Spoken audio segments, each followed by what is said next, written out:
Hello, welcome to Watered Seed Talks. My name is Tokes. Now today our conversation is one that is very close to my heart, so I really hope you enjoy it, and it is, why do some of our daughters feel lonely in the playground? Join me, let's dive in.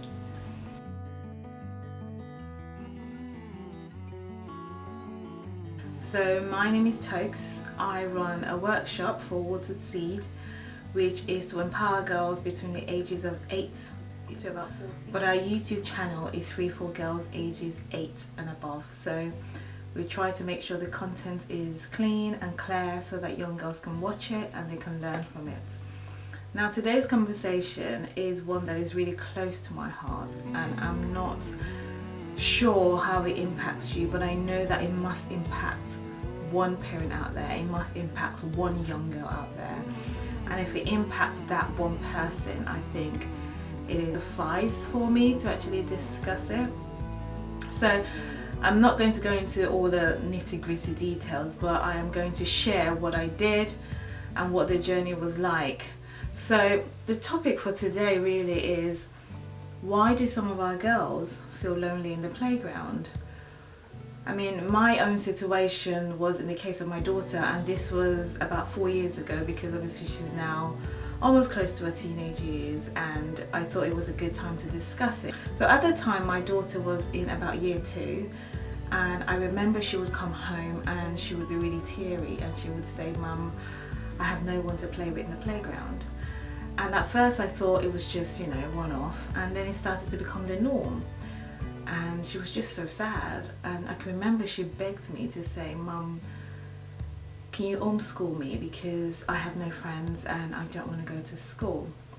Now the thing about my daughter also is that she is the bubbly one. She's a lively girl, she's not quiet, so she's not one of those girls that kind of sits in the corner, and therefore you would think that that was why she was having the problem. And for my research, what I also realized is that it tends to happen to the really bubbly, lively one. So mothers out there and parents out there, I don't know if you're having exactly the same problem that we had back then, but I want to share with you what we did. So number one for me was, obviously the first thing that I needed to do was to have a conversation with my daughter, was to understand exactly what she meant by being lonely in the playground. Was it the fact that nobody was willing to play with her in the class? So obviously having the conversation, we realized that it was a group of girls that she really wanted to belong to. That sect were the ones that didn't want to play with her. It wasn't the old school that didn't want to play with her. So that was the number one thing. So again, I think her mind was playing tricks, and that's what our mind does. Our emotions tells us, exaggerates things. I'm not saying that she didn't feel as lonely, but what I'm saying is that the conversation that we first had was that nobody in my class will play with me. So when we had the conversation, we were able to exactly pinpoint what she meant, which was the group of girls that she would like to play with wasn't willing to play with her. So that created a little bit of clarity. Now the conversation that parents need to have with their daughters, and I know that you might say to yourself, my daughter is only 7, my daughter is only 8. Why do I need to have this kind of serious conversation with them? But in my case, it is this serious conversation that really gave us a breakthrough. I was able to get to the bottom in regards to why exactly she felt this way. And I was able to get to the bottom in regards to why she wanted to play with this particular group of girls. They could be for you the popular kid or the most smartest kids. It's just different sects of kids. So you need to find out from your daughter why she wants to be part of this group, which is what I did. Now, the moment you're able to do that, also, it helps you to then think about the personality of your child. So for me, after the conversation, I was able to then compare my daughter's personality with a so-called group that she wanted to be friends with. And immediately, there was no way that this lively, bubbly child that I had was able to suffice in this so-called group. Not something that would happen every day. They weren't really the people that was meant for her. And so I really needed to discuss with her as well in regards to the personality, which is, how do you think you are? What kind of person do you think you are? And so she had to write down to herself you know, what I think I am, or my lifeline, my bubbly. Who do I want to be my friends? Do I need someone else that's as bubbly as me, someone that's as lively as me? You know, I know that sometimes the friends that we choose are completely opposite of us. But in this case, I really wanted her to write down what she felt, or what kind of friend she felt will fit her personality. Was that I realized that my daughter's self-awareness was very low. And when I mean self-awareness, I mean, you know, our self-awareness tells us how we fit into different situations. It tells us of our place in the world, at school, at work, you know, wherever we are. It kind of just breaks to us how other people perceive us. And so somehow she was shutting herself off in regards to the self-awareness. She knew exactly where she stood, but she refused to kind of reflect on it. She refused to take it on board. She was sweeping it aside and just doing completely opposite. So she was getting hurt by this. So mums, I think that you need to speak to your daughters as well in regards to what it means to be self-aware, because sometimes we think that they're not smart enough to know that they're not being wanted, but they know. Even though she knew that she wasn't being wanted in the group, she kept enforcing to be part of the group. So what was really hurting was the fact that every time she tried to enforce herself in the group of girls would retract. And that was what was hurtful, because it meant that she didn't belong. Also, what I learned is that when she mentioned it to me at the start of it, saying that, you know, I have no one to play with in the playground, as an adult, I just thought she'll find her way, you know. We're here to live our experience, and she'll find her way and she'll get over it. But parents, I'm afraid that is wrong, because they don't find their way. What happens is that eventually they get to an age where they pretend and they suppress it. And we don't want them to suppress it. We want them to actually, we want to be able to see it. We want them to be able to keep telling us that, you know, I'm not happy about this, something needs to be done. So we can't tell them to kind of shoo away and they'll deal with it on their own. Or we can't tell them, oh, go to the playground supervisor, they'll help you to deal with it. Because again, that doesn't help. Now, this is a really quick summary and just what we were able to do about it. So number one, that, you know, when I started to combat this and try to work with my daughter, like I said earlier, we needed to start talking about it. So she was able to bring how she was feeling to the surface. Now remember, I told you at the start, I asked her to write what kind of friends she thought she would fit into. And so she kind of wrote that without nobody in mind, right? And so we went through that, and I said, well, what you've written, and these girls that I've met so many times, it doesn't seem like any of these girls fit into this personality that you said you want in a friend. So it seems like what you want in your head and what you're searching for are two different things. So you can allow them to kind of see it on paper as well. It was that we set up a plan. I know you're laughing. I'm telling you, we had to set a plan. We had to set a daily plan, which means the fact that when she went into school and she needed, and it was playtime, I needed her to expand the circle of friends, because there were people that she could play with.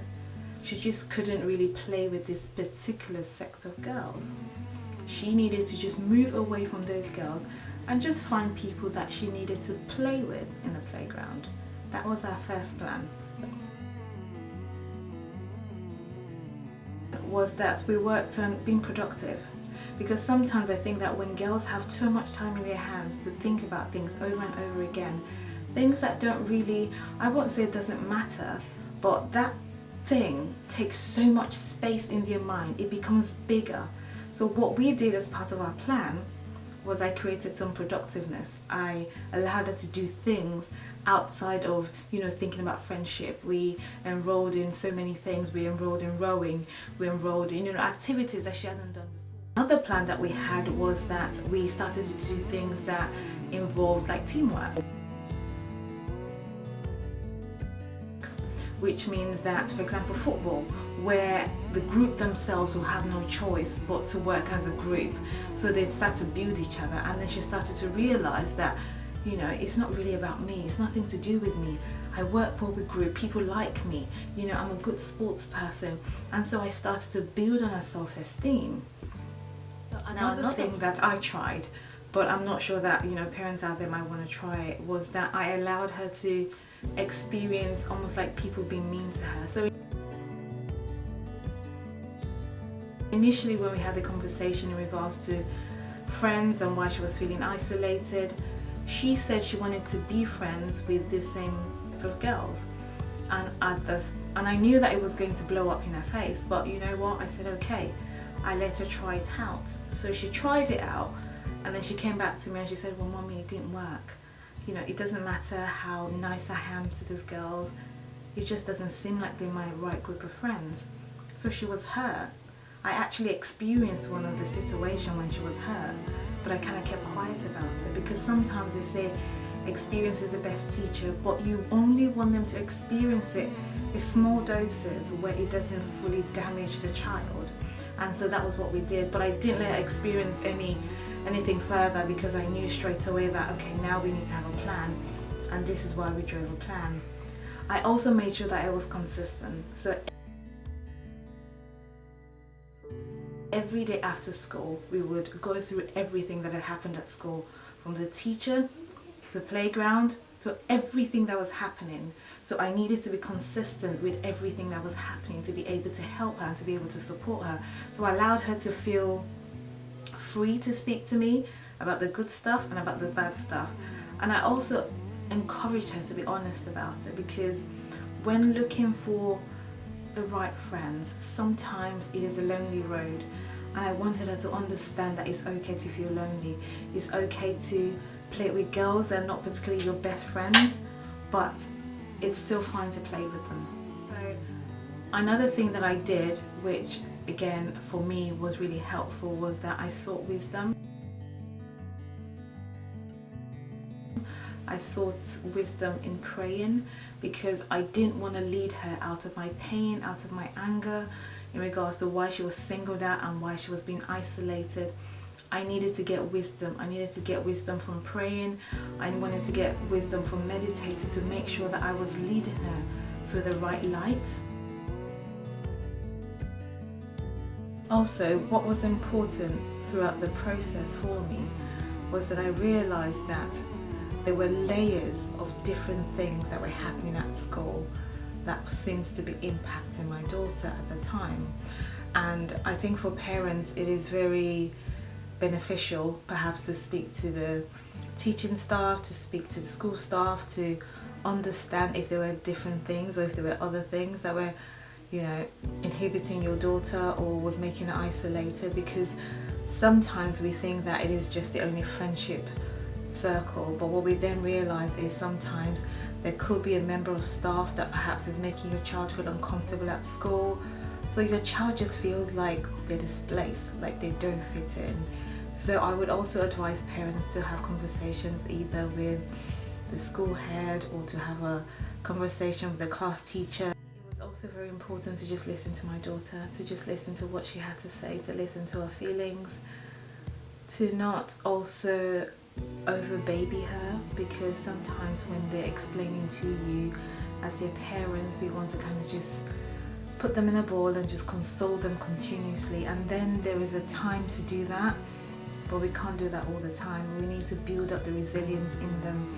We need to make sure that they can fight their battles, but what we're there to do is to support them throughout the process, but not to take the battle on ourselves, because they need to be able to learn to be able to deal with it, which was part of, you know, what I was doing along the way as I supported her in regards to creating a plan, creating what would happen at school, what she would need to do. And so we would talk about different scenarios just in her head for her to be able to process what would happen or how she needed to deal with stuff. But first for us, I really think that it was the breakthrough in just knowing that the people that I'm seeking are really not just, they're not for me.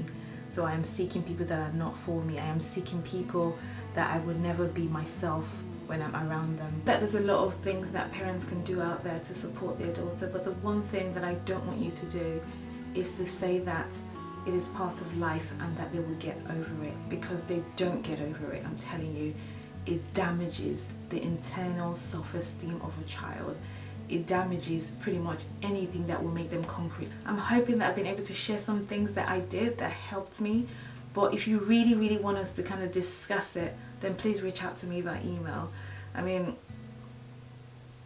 the child that I had a couple of years ago is almost not the same child that I have now, because we have worked through a lot of things and we're still working through it, we're still learning through it.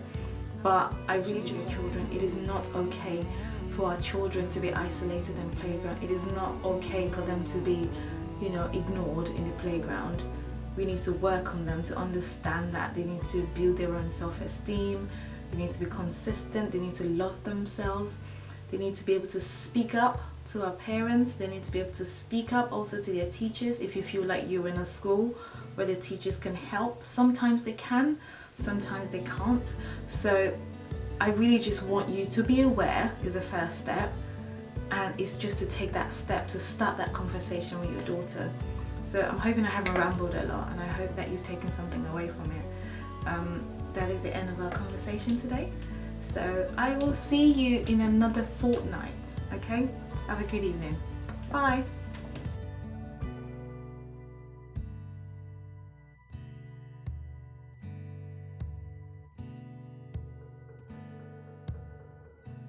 Overall, I think that as parents, let's not shy away from this conversation.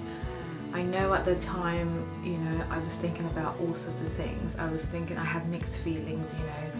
I live in a predominantly, you know, white area. My daughter, the school isn't very diverse. You know, there was loads of things that I was thinking about at the time that I just felt so hurt.